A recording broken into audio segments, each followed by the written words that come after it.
Senhoras e senhores, meu nome é Rodrigo Mariano Gurgel e você está ouvindo Moriar. É hora de falar do que realmente importa.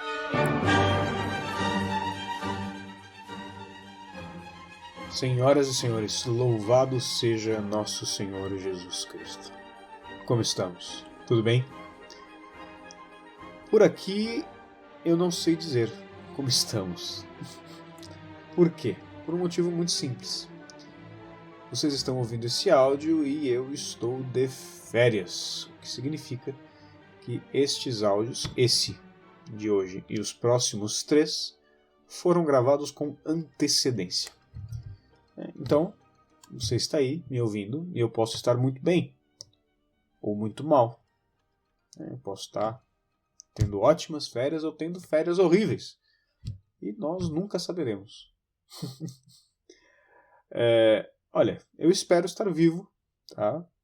Se não vivo, ao menos no céu, que no fundo quer dizer simplesmente que eu estou mais vivo ainda. Né? Se não no céu, pelo menos no purgatório. Mas assim, se é para ir para o purgatório, é melhor continuar vivo, né? Que dá pra gente tentar melhorar um pouco mais. A introdução hoje é um pouco mais curta, né? Precisamente porque acabei de gravar pouco tempo antes agora o áudio sobre as boas pessoas que não vão para o céu, sobre como a religião não é uma escolinha de bons modos. Então, tudo que eu tinha para divagar foi divagado ali, naquela introdução. Então, assim, as pessoas que não gostam daquelas longas divagações no início dos áudios, vocês, olha só, vocês vão sair ganhando, tá? Mas só queria avisar uma coisa antes da gente começar, tá?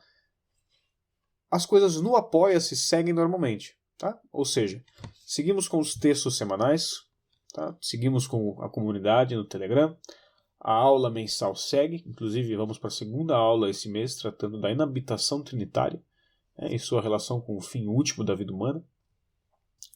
Tudo normal, tá? Então, se vocês gostam do conteúdo, se vocês acham que todo o material que eu ofereço vale aí o preço de um cafezinho, né, sugiro que vocês deem uma olhada no Apoia-se, apoia.se/morir, né, contribuam com o meu trabalho e ganhem acesso a todo esse conteúdo, inclusive que já está acumulando, você já tem bastante coisa ali já. Isto dito, né, quais são os temas desses áudios de férias? Basicamente nós vamos seguir aí quase o esquema de um mini retiro. Que a ideia é, no início, explicar para vocês o que é a oração de Jesus, mais ou menos como ela se desenvolveu, algumas características gerais da espiritualidade associada à oração de Jesus, que é uma prática muito comum no Oriente cristão, né? Tanto as igrejas católicas do Oriente, ou seja, aquelas igrejas que estão em comunhão com Roma, mas que são do Oriente, não são igrejas católicas romanas, mas que estão afiliadas ao Papa e obedecem ao Papa, ou seja, igrejas que não estão em cisma, igrejas que são católicas de fato, só seguem outros ritos, como o rito bizantino, o rito melquita e coisas assim. E também é muito comum as igrejas ortodoxas, com a diferença de que as igrejas ortodoxas elas estão em cisma, elas não são católicas, elas não estão em plena comunhão conosco, elas não estão sob a autoridade do Papa e, inclusive, elas têm crenças que não são as mesmas crenças que nós. Eles têm várias diferenças religiosas, várias diferenças, inclusive, com relação aos dogmas. Eles têm dogmas diferentes dos nossos. Então é importante não confundir que, ainda que essa espiritualidade do cristianismo oriental seja algo que esteja ali meio permeando tanto os católicos quanto os ortodoxos, os ortodoxos não são católicos, né? Então não é simplesmente para um católico pegar materiais ortodoxos e ler aquilo e tomar tudo aquilo como verdade, né? Isso não pode ser feito, porque é um caminho aí bastante escorregadio para lugares bem fundos e quentes e desagradáveis. Tá? Mas enfim, sem mais delongas, vamos em frente. Eu espero que vocês gostem, tá? E rezem por mim, para que eu sobreviva às férias, tá? Vamos lá. Pelo sinal da Santa Cruz, livrai-nos Deus, nosso Senhor, de nossos inimigos. Em nome do Pai, do Filho e do Espírito Santo. Amém. Inspirai, Senhor, as nossas ações e ajudai-nos a realizá-las, para que em vós comece e para vós termine tudo aquilo que fizermos. Por Cristo, Senhor nosso. Amém. Santa Maria, esperança nossa, sede da sabedoria, rogai por nós. São Rafael Arnais, rogai por nós. Santo Antão, rogai por nós. Santos Padres e Santas Mães do Deserto, rogai por nós. Em nome do Pai, do Filho e do Espírito Santo. Amém. Abre aspas. Pela graça de Deus, sou um homem cristão. Pelas minhas ações, um grande pecador. Pela minha condição, um peregrino sem lar da mais humilde origem, sempre errando de lugar em lugar. Esses são os meus bens. Nas costas, carrego uma mochila com um pão seco e, junto ao meu peito, a Santa Bíblia. Isso é tudo. Na 24ª semana após Pentecostes, fui a uma igreja para ali dizer minhas orações durante a liturgia. No momento da minha chegada, estavam lendo uma passagem da primeira epístola de São Paulo aos Tessalonicenses, que dizia: orai sem cessar. Essas palavras ficaram profundamente gravadas no meu espírito. Comecei a me perguntar como é possível orar incessantemente, pois o homem precisa ocupar-se de outras coisas para garantir sua subsistência. Procurei na Bíblia e li com os meus próprios olhos aquilo que tinha ouvido. Orai sem cessar. 1 Tessalonicenses, capítulo 5, versículo 17. E orai continuamente em espírito, com toda sorte de orações e súplicas, e vigiando nisto com toda perseverança. Carta aos Efésios, capítulo 6, versículo 18. E quero, pois, que os homens orem em todo lugar, levantando as mãos puras, sem ira e sem contenda. Primeira carta a Timóteo, capítulo 2, versículo 8. Refleti muito sobre essas palavras, mas não sabia o que pensar a respeito. O que devo fazer? Pensei. Onde encontrarei alguém que me explique essas palavras? Visitarei todas as igrejas onde houver pregadores conhecidos. Lá encontrarei, talvez, o que procuro. E assim, coloquei-me a caminho. Fecha aspas. Esse trecho que eu li para vocês é o início do livro Relatos de um Peregrino Russo, escrito por um autor anônimo, russo, obviamente, do século XIX. Tá? O livro ele conta a história desse homem, tá? O peregrino russo, que viaja pelo interior da Rússia e inclusive pelo Oriente Médio também, em algumas passagens, buscando desvendar os segredos dessa oração sem cessar, buscando entender como que ele pode fazer isso, como que ele pode de fato conseguir rezar sem parar nenhum momento. Depois de algum tempo de viagem, o peregrino ele descobre um sábio diretor espiritual que lhe ensina sobre a oração de Jesus, também chamada de a oração do coração. E, a partir daí, o peregrino nos conta das suas viagens, das pessoas que ele conhece e das formas como Deus vai movendo tanto a ele quanto as situações e as pessoas que ele conhece, enquanto ele busca tornar-se cada vez mais hábil na prática da oração do coração. Tá? Esse livro é um dos grandes responsáveis por divulgar a prática da oração do coração e essa espiritualidade no mundo. E vocês notem, ele é um livro que é relativamente recente, é um livro do século, como eu disse, do século XIX. Agora, isso não quer dizer que a oração seja algo recente, que a oração de Jesus, que a oração do coração, que essa oração sem cessar seja algo recente. Pois não é. A chamada oração de Jesus, ou oração do nome de Jesus, ou também oração do coração, na sua versão mais completa é a seguinte, tá? Senhor Jesus Cristo, Filho de Deus Pai, tende piedade de mim, que sou um pecador. E ela é chamada de oração do coração justamente porque o objetivo é que, por meio da repetição constante, essa oração ela vai devagar se associando aos próprios movimentos do coração daquele que a reza, de modo que ele possa realmente rezar sem cessar. sem parar, sem pausas, né? De modo que ele possa de fato alcançar a oração perene. O que, se a gente vai ser assim, sendo perfeitamente honesto com vocês, não é tão difícil. Tá? Não é difícil. Eu mesmo, né, nos períodos em que eu realmente me dedico, nos períodos que eu realmente busco, né, estar fazendo a oração do coração, a oração de Jesus o tempo inteiro, eu percebo que eu alcanço algo similar. Né? Sim, acontece de perceber que quando eu me distraio, eu estou rezando a oração de Jesus. Ou se eu estou, sei lá, rezando o terço e eu me distraio no terço, ao invés de simplesmente devagar, quando eu dou por mim, eu não estou rezando Ave Marias, eu estou rezando a oração de Jesus. Ou de, por exemplo, dormir e acordar durante a noite e perceber que eu estava falando enquanto dormia e que estava rezando a oração de Jesus. E a ideia a ideia não é justamente essa, a ideia é mais ou menos essa, é por aí. Mas não é exatamente essa. Por quê? Porque essa repetição, que não é tão difícil de se alcançar, é uma repetição física, o que não é mal, mas não é o objetivo. Tá? Por quê? Porque o objetivo, ou seja, a verdadeira oração do coração, é a oração do coração espiritual. Vocês lembram que nós conversamos sobre o coração no áudio sobre o Sagrado Coração de Jesus? Que o coração representa a totalidade e a centralidade da pessoa, da alma.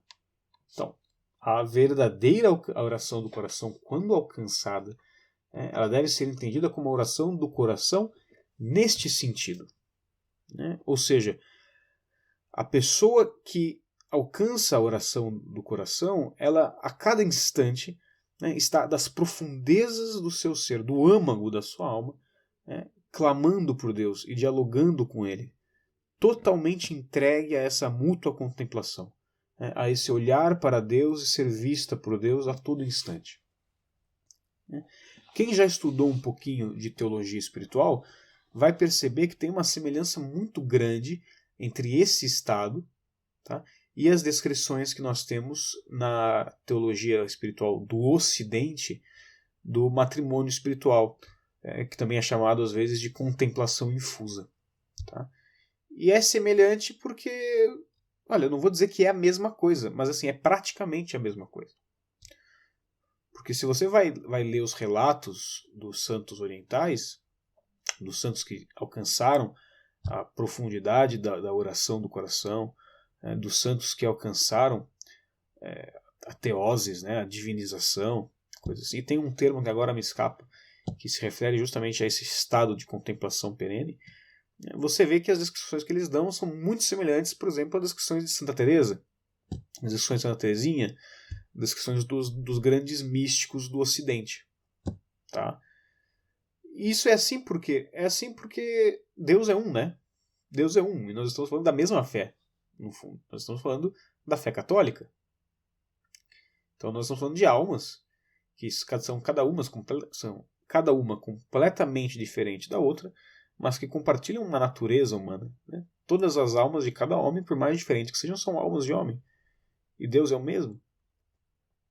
Então, há certas semelhanças na forma como a relação de uma pessoa com Deus vai se aperfeiçoando, vai se tornando cada vez mais estreita, mais íntima. E no fundo, ainda que é óbvio a gente possa sim dizer que há espiritualidades melhores e piores, dentro da ortodoxia da fé católica, ou seja, dentro da fé católica doutrinalmente correta, o que a gente pode dizer é que, bem, essas diferentes espiritualidades, eles são, no fundo, instrumentos, caminhos que a alma usa para se aproximar de Deus. E estes caminhos, eles têm suas semelhanças, têm suas divergências, mas eles têm, por fim, o mesmo objetivo, que não é nada mais, nada menos que a perfeição cristã. Nada mais, nada menos. Tá? Então, a ideia da oração do coração, da oração de Jesus, é que você vá repetindo, O Senhor Jesus Cristo, Filho de Deus, tem piedade de mim, que sou um pecador. Senhor Jesus Cristo, Filho de Deus, tem piedade de mim, que sou um pecador. Repetindo, repetindo, repetindo, repetindo, e que isso vá se tornando parte de você. Mas a gente vai conversar sobre isso mais tarde, né? Se não nesse áudio, no próximo. A pergunta agora que deve ser feita, né, é a seguinte: como se desenvolveu a oração de Jesus como nós a conhecemos hoje? Porque assim, ano passado, tá, eu gravei um áudio sobre a oração de Jesus no grupo da Filoteia. Inclusive é um áudio que eu vou deletar, porque ele não ficou bom. E ele não ficou bom por quê? Ele não ficou bom porque, ainda que eu desse ali uma explicação do que é a oração de Jesus, e ainda que eu te explicasse como rezar a oração de Jesus, eu não contei, eu não dei essa visão panorâmica e geral de como ela se formou, de como ela se desenvolveu. E quando nós estamos falando de algo que não possui uma receita pronta, mas que se desenvolveu de forma extremamente orgânica, e prática, de forma bastante experimental, até na verdade, pelos próprios praticantes, pelos próprios santos, pelos próprios padres do deserto, algo que foi herdado, de alma em alma, de pai espiritual para filho espiritual, e que foi se desenvolvendo devagar, sob a inspiração do Espírito. Se a gente não fala desse processo de desenvolvimento, a gente está perdido, porque a gente não vai entender o que é. Entendeu? Então, vamos conversar a respeito disso, do desenvolvimento da oração de Jesus. Tá? Mas vamos, sem pressa, começar do começo. Beleza? Então, vamos lá. Primeiro lugar de tudo, a gente tem que lembrar que o próprio Jesus Cristo, nosso Senhor, ensinou aos apóstolos que eles deveriam rezar em seu nome. Tá? Por exemplo, se a gente vai ali em João 16, 24, Cristo diz: até agora não pediste nada em meu nome. Pedi e recebereis. E nós vemos os efeitos concretos disso quando, por exemplo, ali no Atos dos Apóstolos, capítulo 3, versículo 6, São Pedro encontra aquele coxo na entrada do templo e ele diz: não tenho nem prata nem ouro, mas o que tenho, isso eu te dou. Em nome de Jesus Cristo de Nazaré, levanta-te e anda. De fato, o homem levanta e anda, o homem é curado. De modo similar, no livro O Pastor de Hermas, também conhecido como Pastor de Hermas, que é um livro muito lido e muito difundido no início do cristianismo e datado ali de algum lugar entre os séculos 1 e 2, você encontra ali muitas informações sobre o poder do nome de Jesus Cristo. Tá? Ele, inclusive, diz que, abre aspas, o nome do Filho de Deus é imenso e ilimitado e sustenta todo o universo. E isso, tenham em mente, é um livro que não é canônico, ou seja, não faz parte das Sagradas Escrituras, mas que a gente tem evidências históricas de que era lido nas igrejas, era lido nas comunidades cristãs, ali no início do cristianismo. Tá? Então, é um livro que, ainda que não sirva como fonte de material canônico inspirado diretamente pelo Espírito Santo, é um livro que a gente não pode dizer que não influenciou em nada o desenvolvimento da fé, e muito menos podemos dizer que não retrata, de alguma forma, as visões espirituais de pelo menos alguns grupos de católicos ali no início do cristianismo. Tá? Então, assim, inclusive é um livro que eu não li ainda, mas que eu quero ler porque parece muito interessante. É uma janela viva para o passado, né? Uma janela viva para aqueles ali, poxa vida, não é nem primeiro século, né? Para aquelas primeiras décadas da nossa fé, após a ascensão de Nosso Senhor Jesus Cristo. É uma janela para o que aquelas pessoas acreditavam, o que aquelas pessoas viam, o que aquelas pessoas viviam, como elas enxergavam os mistérios da fé. Né?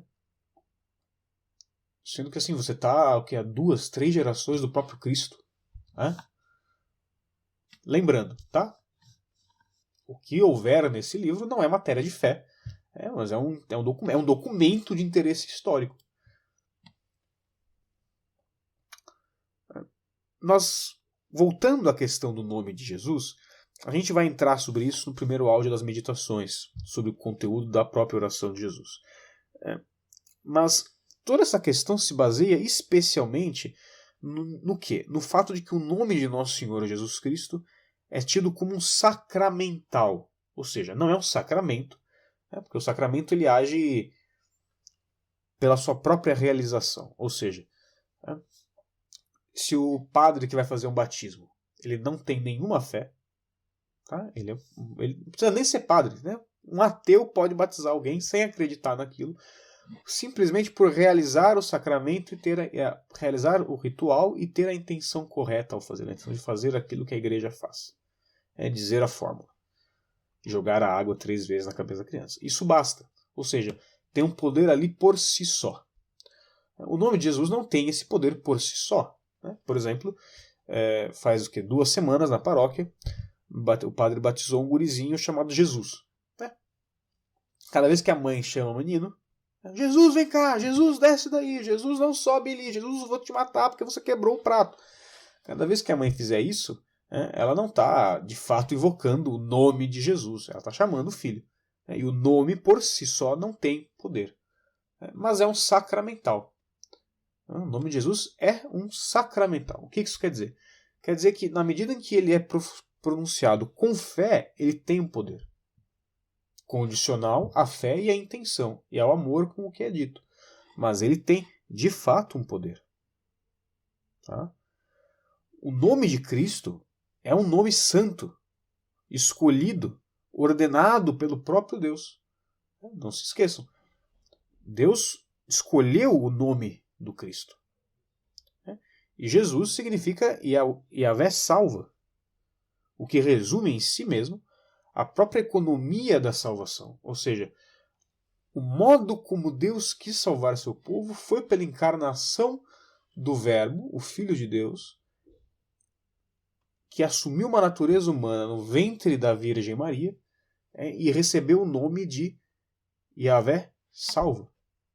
Então, no próprio nome de Jesus, há não só a economia da salvação, como oculto ali dentro ao próprio nome de Deus, que em si mesmo é impronunciável, mas que o Yahvé é uma tentativa humana de pronunciar algo similar ao nome divino, conforme é revelado a Moisés na sarça ardente. Tá? Se a gente pega ali o próprio catecismo da Igreja Católica, no número 2666, a gente vê escrito ali que o santo nome de Nosso Senhor Jesus Cristo contém a própria presença que significa. O que isso quer dizer? Tá? Quer dizer o seguinte, quer dizer que, pensa comigo, tá? Todo nome é um símbolo. Deixa eu tomar um gole d'água, peraí.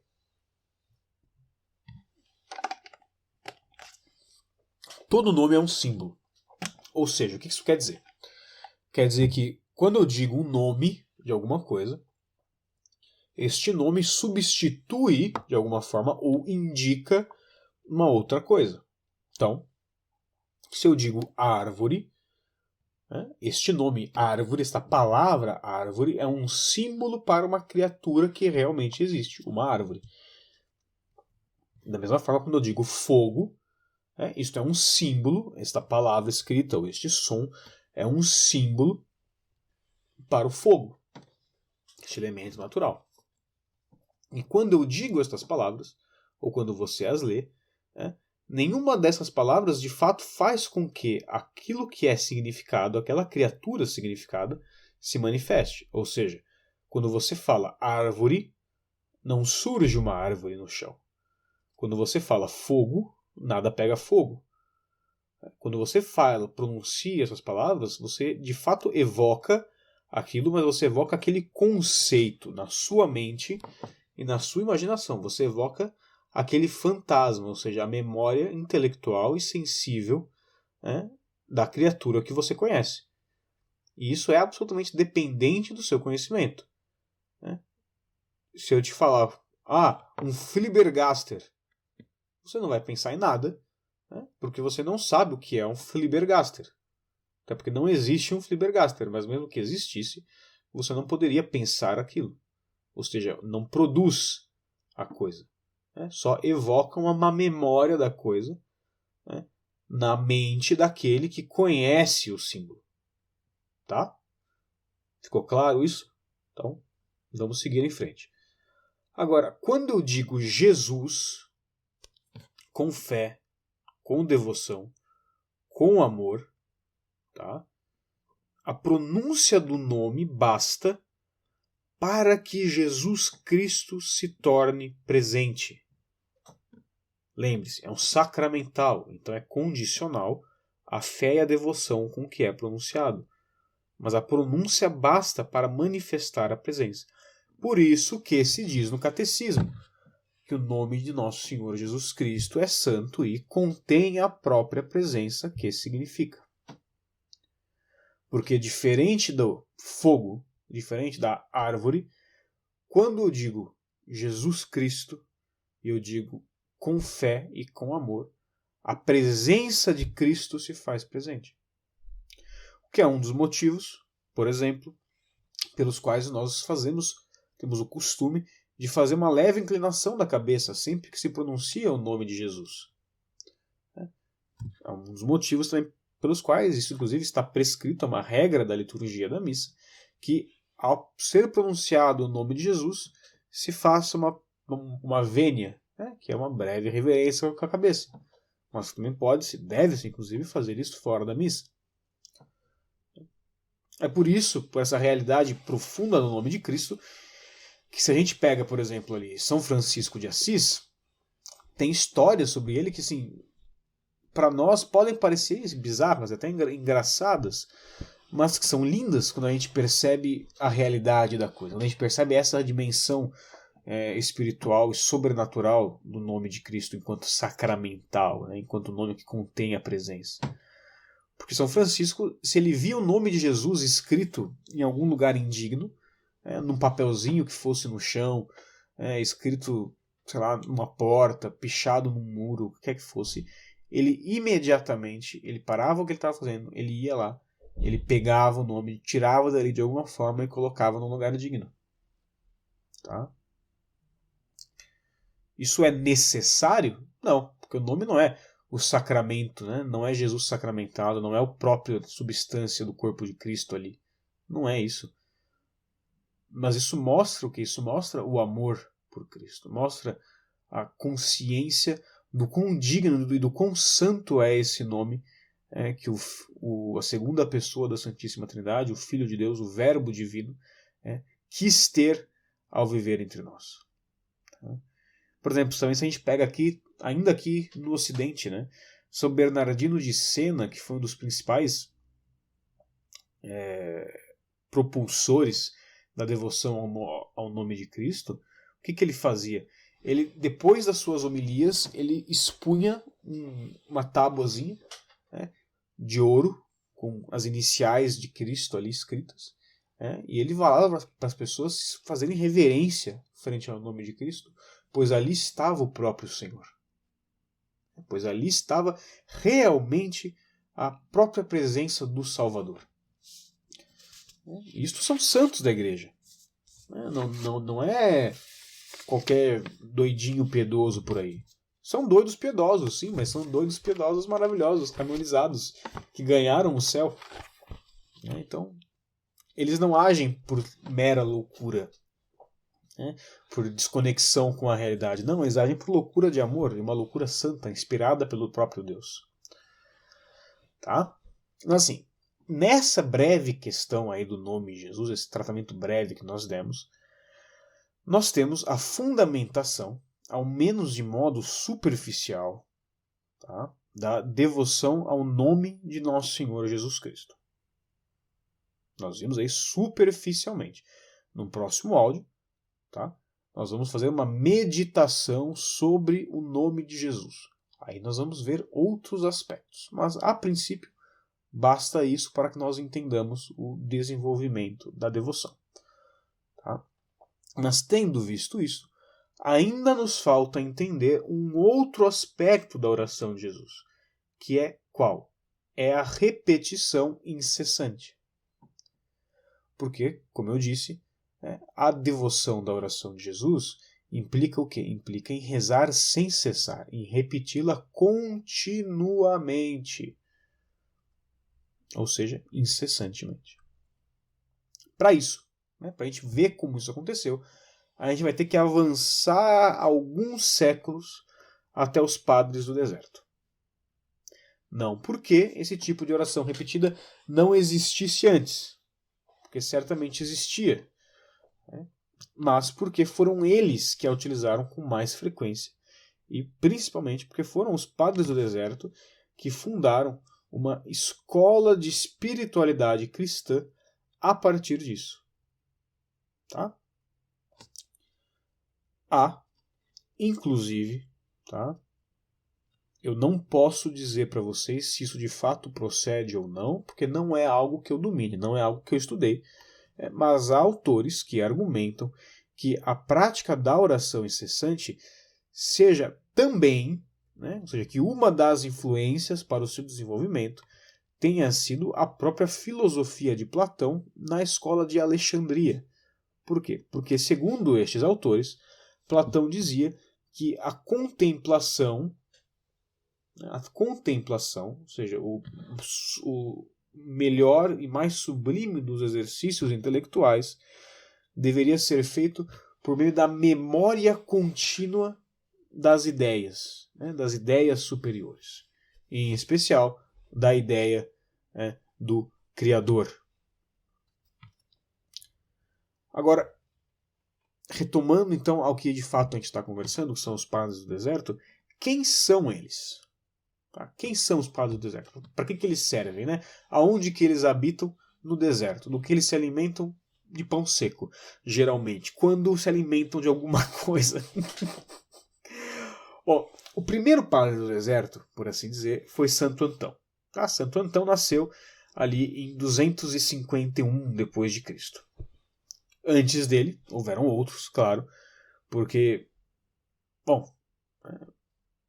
não sei para vocês, mas para mim parece que não é exagerado se a gente descrever o próprio São João Batista como o arquétipo do padre do deserto, O arquétipo aí da pessoa que foge da civilização, foge da sociedade para viver sozinha com Deus no ermo, uma vida de profunda ascese, penitência e oração.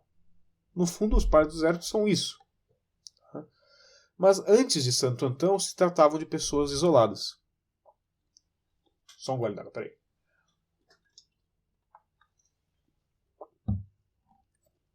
Mas já no caso dele, a fuga para o deserto de Santo Antão acabou atraindo a atenção de outros que o seguiram em busca de conselhos, em busca de um pai espiritual. E a partir dele iniciou-se, devagar e de modo orgânico, aquilo que ficou posteriormente conhecido como o movimento dos padres do deserto, que culminou ali, entre o século IV e o século V. E vocês vão ver que a maioria dos exemplos históricos que eu vou citar, tratando do desenvolvimento desse tipo de oração, está bem ali, entre o século IV e o século V, alguma coisinha do século VI também. Tá? Só que assim, uma coisa interessante, que eu não anotei aqui para falar para vocês, mas que é um dado curioso com relação aos padres do deserto, é que tem algumas fontes que, tratando ali de por que teve, nesses séculos em especial, esse boom, esse crescimento, essa popularização, entre aspas, porque não é como se tivesse sido assim, não, é igual os Backstreet Boys lá. Não é. Mas, por que culminou nesse período? Um dos fatores que algumas fontes citam é o quê? É que houve um período aí de certa tranquilidade em que os cristãos não estavam mais sendo tão perseguidos quanto antes. Tá? E aí você cria uma espécie de crise, sob certo aspecto. Por quê? Porque se a perseguição aos cristãos diminui, e você tem ali uma religião fundamentada ali, que é indissociável da ideia da cruz e da ideia da morte, da ideia do martírio, inclusive, e você experimenta um período de paz em que não há mais tantas oportunidades para se martirizar, você deixa as pessoas um pouco decepcionadas. Tá? Por quê? Bem, porque o católico é louco assim mesmo. Tá? O católico, pelo menos o católico raiz, né? Hoje em dia não, hoje em dia os católicos são jujuba, tudo fresquinho, viciado em ficar confortável, com medo de ter calo. Né? O católico raiz, ele anseia pelo sofrimento, ele anseia pelo martírio, ele anseia pela sese, ele anseia pela penitência, ele anseia por uma oportunidade de morrer, seja metafórica ou literalmente. Então, com base no exemplo de Santo Antão, e querendo uma forma de morrer por amor a Deus, as pessoas viram e falam, bem, se eu não posso ser mártir, eu vou morrer para mim mesmo, e eu vou morrer para o mundo. Então eu vou para o deserto, fazer penitência e oração. E tchau. Pegavam as coisas e iam. E acabou. Entendeu? Sim. São exemplos de amor. São coisas assim maravilhosas. São coisas que iluminam a noite deste mundo moderno e sem amor que nós vivemos. São homens e mulheres, inclusive. Você pega a história de uma Santa Maria do Egito, entendeu? Que fez o diabo, entendeu? Uma mulher ruim, que tem uma baita de uma experiência com Deus, pega as coisas dela, tira a roupa e vai passar 50 anos pelada no deserto, fazendo penitência pelos pecados. Entendeu? Essa gente era macha, entendeu? Essa gente sabia o que era amor. Essa gente sabia o que era querer de fato morrer por amor a Deus. Essa gente sabia amar. Essa gente sabia amar. Olha, gente, eu vou falar para vocês. A gente tem que ter assim uma admiração e um carinho muito grande pelos nossos predecessores na fé. Porque assim, essa gente era dura, entendeu? No bom sentido. A gente é muito mole. Assim, mas a gente é muito mole mesmo. Nossa, se vai comparar, é uma coisa assim, você fica até se sentindo meio envergonhado, entendeu? Você olha pra sua cama confortável e quentinha, você fala, mas que vergonha, hein, Rodrigo? Mas que vergonha, tu quer ser padre assim? É? Entendi. Tá bom, então, vai. Vai lá, vai ser padre assim, dormindo no quentinho, vai. É ridículo, é ridículo. A vida que a gente leva de conforto é uma coisa absolutamente patética. É isso que é. Mas enfim. Onde é que eu tava? Enfim. Que mesmo que assim tenha culminado ali entre o século IV e V a espiritualidade do deserto, toda ela bebe, sem dúvida nenhuma, de Santo Antão e das revelações espirituais e das práticas que ele mesmo desenvolveu. Por exemplo, conta-se que Santo Antão estava lá no deserto, ele foi para o deserto com 20 e poucos anos e ficou lá até morrer.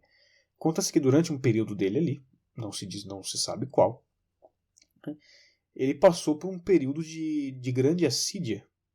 A assídia está ali nas primeiras listas dos pecados capitais e depois acabou sendo substituída pela preguiça. Mas a assídia ela era diferente da preguiça, porque a assídia é uma espécie de tristeza espiritual, de paralisia espiritual. É o vício da tristeza. Vício aqui entendo, não como sou viciado em comer chocolate. Não, vício no sentido de uma má inclinação. O vício como... Da mesma forma que é vício o orgulho, que é a gula, nesse sentido, um dos pecados capitais. Então Santo Antão ele foi acometido por uma grande assídia. E aquilo o paralisava, e aquilo o enchia de pensamentos pecaminosos. E ele, lutando contra, se esforçando, tal, ele rezou para Deus, implorando mesmo, dizendo, Senhor, eu quero ser salvo. Eu quero ser salvo, mas eu tenho medo de ceder a esses pensamentos. Ele dizia, tenho medo de ceder a esses pensamentos que não me deixam em paz. Como, perguntava Santo Antão, como eu serei salvo? E diz então a história que pouco depois Antão levantou-se para sair da caverna, querendo caminhar, caminhar para se distrair, dar uma volta. E ele teve uma visão. Ele teve a visão de um homem, como ele, que estava sentado numa caverna, como a dele, e trabalhava. E aí ele se levantava para rezar, porque os orientais rezam de pé. Ele se levantava para rezar, e aí ele se sentava de novo e começava a trançar uma corda. Depois ele se levantava de novo para rezar, e depois sentava para trançar a corda de novo. E a história termina com a conclusão de que Santo Antão percebeu que aquele homem que ele estava vendo naquela visão era um anjo do Senhor. E esse anjo, a dado momento, vira para ele e diz: faça isso e serás salvo. E ele fez o que o anjo dizia e foi salvo.